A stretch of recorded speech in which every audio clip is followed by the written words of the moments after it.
सादर नमस्कार, सादर जय जिनेंद्र। क्षमा ब्रेकिंग जैन न्यूज प्रतिदिन प्रातः, दोपहर एवं रात्रि में देश भर से संपूर्ण जैन समाज से संबंधित सही और सकारात्मक समाचारों के लिए देखना और सुनना न भूलें। साथ में आपसे विनम्र निवेदन है कि यदि आपने इस चैनल को सब्सक्राइब नहीं किया है तो कृपया अवश्य कीजिए और शेयर और लाइक करके धर्म प्रभावना में सहयोगी एवं सहभागी बनिए।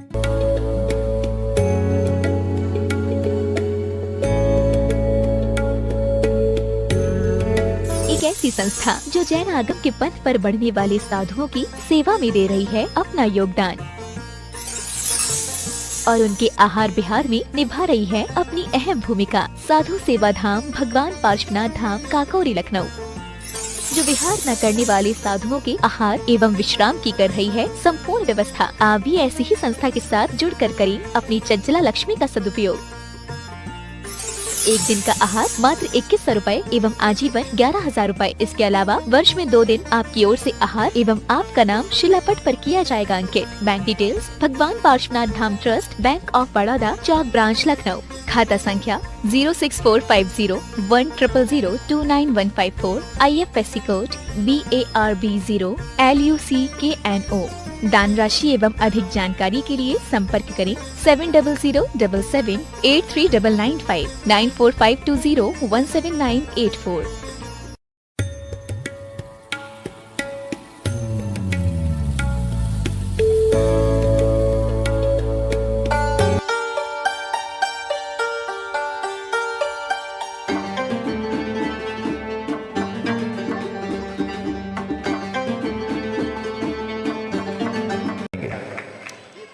महाराज जी के चरणों में बारंबार नमोस्तु नमोस्तु नमोस्तु। आरिका माँ के चरणों में बारंबार वंदामी वंदामी वंदामी। महाराज जी, मेरा प्रश्न ये है कि महिलाओं को जॉब करना चाहिए अथवा नहीं करना चाहिए, और करें तो फिर धर्म, परिवार और जॉब तीनों में तालमेल कैसे बैठाएं? हाँ, बहुत अच्छा।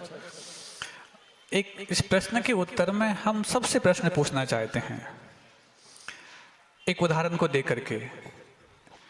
एक कोई मॉल है, उस मॉल में कई सारे सेल्समैन, सेल्स पर्सन्स लगे हुए हैं जो डायरेक्टली अर्न कर रहे हैं, और एक उस मॉल का मालिक है जो हिडन रहता है पर्दे के पीछे से उन सारे सेल्समैन के लिए सारी सुविधाएं मुहैया करा रहा है। अब हम पूछना चाहते हैं, वो सेल्समैन बड़े हैं कि वो मॉल का मालिक बड़ा है? हाँ, सेल्समैन बड़े हैं कि उस मॉल का मालिक बड़ा है? हाँ, सेल्समैन तो सिर्फ अर्नर हैं, मालिक गवर्नर है।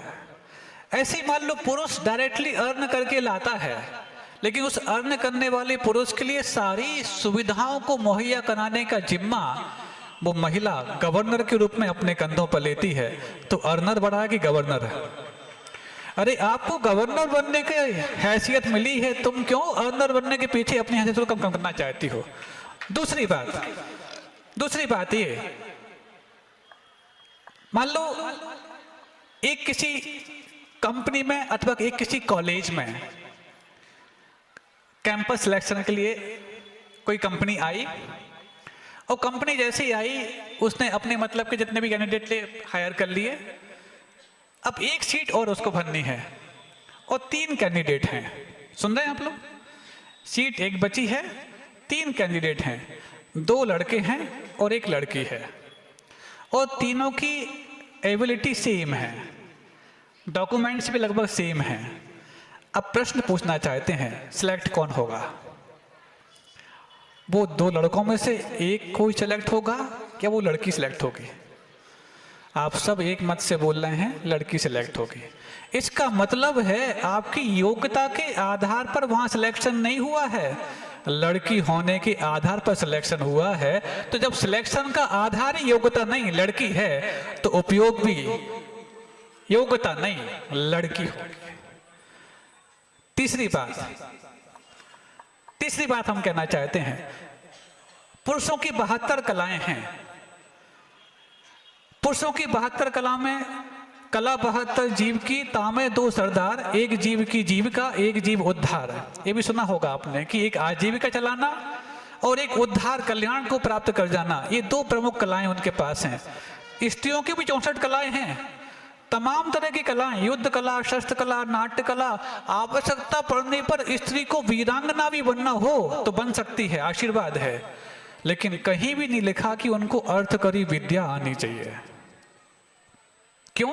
शायद लगता है कला बनाने वालों ने कुछ पक्षपात किया होगा कि अर्थकरी विद्या नहीं, क्योंकि दोनों यदि अर्थोपार्जन करने लग जाएंगे तो ये सामाजिक व्यवस्था का ढांचा बिगड़ जाएगा। दोनों अर्नर बन जाएंगे तो कौन गवर्नर बनेगा और कौन किसकी गवर्नेंस में रहेगा। और होता ऐसा है, मान लो बाई चांस दोनों अर्न कर रहे हैं, पति और पत्नी, और मुश्किल से यदि पत्नी की सैलरी बढ़ गई, सुनना, अब ऐसे में यदि संतान आती है तो संतान के लिए किसी एक को समय देना है, तो संतान को समय देने के लिए अब कौन ड्रॉप करे? कौन ड्रॉप करे? जिसकी सैलरी कम है वो ड्रॉप कर दे।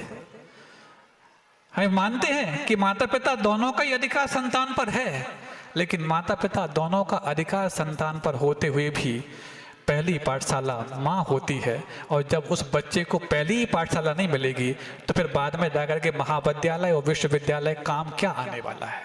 इसीलिए ऐसी कई सारी, चूंकि आपने प्रश्न बहुत संक्षिप्त में किया है, इसका तो घंटों तक व्याख्यान हो सकता है। अब इसे इतना ही कहना चाहते हैं, गवर्नर बनने का ओहदा त्याग ना करें, और वुमन लिबरलाइजेशन, वुमन एम्पावरमेंट, ये जो नारे जहाँ से आए हैं पहले उसको एनालाइज करें। वुमन एम्पावरमेंट, नारी स्वातंत्र, नारी सशक्तिकरण, समानता का अधिकार, ये नारे कहाँ से आए हैं पता है आपको? सब नारियों से हम एक बात कहना चाह रहे हैं, ये नारे आए हैं उस देश से जिस देश में उन दार्शनिकों के लिए भगवान की उपमा दी गई है। उन दार्शनिकों ने ये नारे दिए हैं, उनका नाम हम लेना नहीं चाहते, नाम तो हमें पता है लेकिन किसी को हम क्रिटिसाइज करना नहीं चाहते। उन दार्शनिकों ने ये नारे दिए हैं, नारी स्वातंत्र, वुमन लिबरलाइजेशन, वुमन एम्पावरमेंट, समानता का अधिकार, आदि आदि। अब इन दार्शनिकों के नारी के बारे में विचार क्या है हम आपको बताना चाहते हैं। सिर्फ 2 ही विचार बता पाएंगे, बाकी तो हम अपने मुख से बोल भी नहीं पाएंगे, लेकिन इन 2 में ही उनकी पूरी कलई खुल जाएगी। उन दार्शनिकों के जिन्होंने ये नारे दिए हैं, उन नारों को तुम मुहिम उठा के आगे बढ़ रहे हो, उनके नारी के बारे में क्या विचार है? पहला विचार है, स्त्रियों में तो आत्मा ही नहीं होती। आप लोग बर्दाश्त कर पाओगे? स्त्रियों में तो आत्मा ही नहीं होती, ये उन दार्शनिकों के विचार हैं जिन्होंने ये नारा दिया है, जो उसको आप उठा के चलते हो। और दूसरा कहते हैं, इनको तो एज ए चेयर उपयोग करना चाहिए। और तीसरा जो कहते हैं, हम बोल नहीं सकते। ये 2 नारे जिनके मन में थे, यदि उन्होंने स्त्रियों को स्वतंत्र और सशक्तिकरण की बात कह करके तुम्हारे लिए लज्जित होने का उपाय किया है, तो आप समझिए तुम्हारे बारे में उनके कितने घृणित विचार थे। अरे भारतीय नारी स्वतंत्र थी, है और आगे भी रहेगी, और भारतीय नारी शक्ति संपन्न थी, है और आगे भी रहेगी, लेकिन कोई भी स्वाधीनता मर्यादा के बगैर नहीं होती। कोई भी स्वाधीनता मर्यादा के बगैर नहीं होती। अरे हम कितने स्वाधीन हुए हैं, सिद्ध परमेष्ठी तो कर्मों से भी स्वाधीन हो गए हैं, लेकिन कर्मों से स्वाधीन होने के बावजूद भी एक मर्यादा वहां भी कायम है। 8 कर्मों से मुक्त हो गए, 8 कर्मों से मुक्त होने के बाद ऊर्ध्वगमन स्वभाव प्रकट हो गया, अनंत आकाश मौजूद है, उसके बावजूद भी 7 राजू जाकर के क्यों रुक गए? धर्म द्रव्य का अभाव है। धर्म द्रव्य का अभाव है, कोई बात नहीं, होने दो। आप तो अनंत शक्ति संपन्न बन गए हैं, आप तो अनंत आकाश ऊपर है, अनंत शक्ति आपके पास हो गई, जाओ ना। नहीं, स्वाधीनता का आनंद तभी है जब मर्यादा को स्वीकार किया जाए। तो जब सिद्ध परमेष्ठी वैसे पूर्णता स्वाधीन व्यक्ति भी मर्यादा को स्वीकार करते हैं, फिर अभी हमारे तो कर्मों के बंधन पूरे से हम जकड़े हुए हैं, और हम मर्यादा तोड़ करके किसी भी स्वतंत्रता की बात सोचें तो ये स्वतंत्रता कम स्वच्छंदता जानी मानी जाएगी। और स्वच्छंदता जब होती है तो फिर नदी के तटों को यदि तोड़ दिया जाए तो वो नदी ना हो करके बाढ़, और बाढ़ ना हो करके बाद में पठार बन जाती है। इसलिए हम अर्नर बनने की बजाय गवर्नर बनने पे विश्वास करें, और आप गवर्नर हैं, आगे अच्छा और गवर्नेंस दें। क्षमा चाहूंगी महाराज जी, मेरा आधा प्रश्न रह गया कि अगर कर रहे हैं तो तालमेल कैसे बैठाएं? हाँ, अब आप स्वयं समस्या बता रहे हैं, समस्या है ही उसमें। पहली बात तो पुरुषों के लिए भी हम कहना चाहते हैं, महिलाओं तो दूर ये क्यों कहा गया कि उत्तम खेती, मध्यम व्यापार और जघन्य चाकरी? इसके पीछे कोई ऐसा नहीं कि पौराणिक विचार था। सबसे ज्यादा स्वाधीन यदि कोई व्यक्ति है अर्थोपार्जन के किसी भी तरीके में, तो सबसे ज्यादा स्वाधीन है उत्पादन में, चाहे वो खेती के रूप में हो अथवा कोई भी अन्य उत्पादन जो अहिंसक हो। दूसरा, थोड़ा कम स्वाधीन और खुद पराधीन है तो व्यापार में, और पूर्णतः पराधीन है तो वो जॉब में। और स्वाधीनता का नाम सुख और पराधीनता का नाम दुख होता है। इसको हम 1 सेकंड में 10 सेकंड में बताना चाहते हैं। जैसे ही आप स्कूल से छुट्टी पाते हैं, भले ही कितने अच्छे मार्क्स लेकर आए, क्या बोलते हैं? हुर्रे। ऑफिस से छूटते हैं टाई को नीचे करके। महिलाएं कितनी भी अच्छी रसोई बना रही रसोई घर में, लेकिन जैसे ही बाहर निकलती हैं, पक गए थे। अरे पक गए थे कि पका रहे थे? इसका मतलब स्वाधीनता का नाम ही सुख है। भले ही पराधीनता में कितना ही आपको प्रशंसा की मिले, कितना भी सब कुछ पुरस्कार मिले, लेकिन सुख तो स्वाधीनता में ही मिलता है, और नौकरी में स्वाधीनता कभी मिल नहीं सकती। इसलिए समस्या आपके सामने है। अभी ये प्रश्न कर रही थी वंदना जैन, जो संयुक्त कलेक्टर हैं, और आपके प्रश्न के माध्यम से अनेक ऐसी बातें हमने मुनिश्री की मुखारबिंद से सुनी हैं जिनको आज तक हमने ना जाना था, ना सुना था, ना पढ़ा था। बंधु, इन सब पर भी विचार विमर्श हमें करना चाहिए। चीज और चूंकि कलेक्टर हेड ही हैं, तो एक बात हम करना चाहते हैं, जॉब में और सर्विस में अंतर है। सेवा तो पहले के पंडित भी किया करते थे, राजा महाराजाओं के यहाँ। सुनना सभी के लिए, एक बार आप खड़े हो जाएंगे तो, क्योंकि टीवी के माध्यम से चेहरा आपका भी पूरी दुनिया में जा रहा है। सेवा तो पहले के पंडित लोग भी कहते राजा महाराजाओं के यहाँ, लेकिन सेवा का संतोष और नौकरी का संकलेश, इसको हम बताना चाहते हैं। जब राजा महाराजा उनकी सेवा से प्रसन्न होकर के उनकी तनख्वाह बढ़ाते थे, तो वो तनख्वाह वापस लेके पहुंच जाते थे कि जिस सेवा से मेरे पुण्य के उदय में आप मुझसे संतुष्ट हुए हैं और तनख्वाह बढ़ाए हैं, कृपया उस पुण्य को बढ़ाने के लिए समय बढ़ा दो, तनख्वाह वापस ले लो। ये सेवा का संतोष है। और आज जॉब का संकलेश कैसा? ओवर टाइम कितना कर सकते हैं जी, और पैकेज कितना बढ़ेगा जी, ये जॉब का संकलेश है। इसलिए नौकरी का संकलेश और सेवा का संतोष, इसका भी भेद बरकरार रहे तो भी ठीक है। लेकिन आज जॉब आपके ऊपर इतना बड़ा बॉस के रूप में सामने आ गया है कि बॉस जैसा खतरनाक प्राणी जब हमारे ऊपर सवार होता है तो हमारा बोध समाप्त हो जाता है। और देखिएगा, बहुत ही सुंदरतम प्रश्न वो लेकर के आई वंदना जैन संयुक्त कलेक्टर, और उनके श्रीमान जी भी, रॉबिन जैन भी अपनी सेवाएं आप प्रदान कर रहे हैं। तो एक बार दंपत्ति के लिए जोरदार करताल ध्वनि के साथ में, आप लगातार अपनी सेवाएं तो प्रदान करेंगे ही। रॉबिन जैन डीएसपी हैं, तो एक बार आप जोरदार करताल ध्वनि।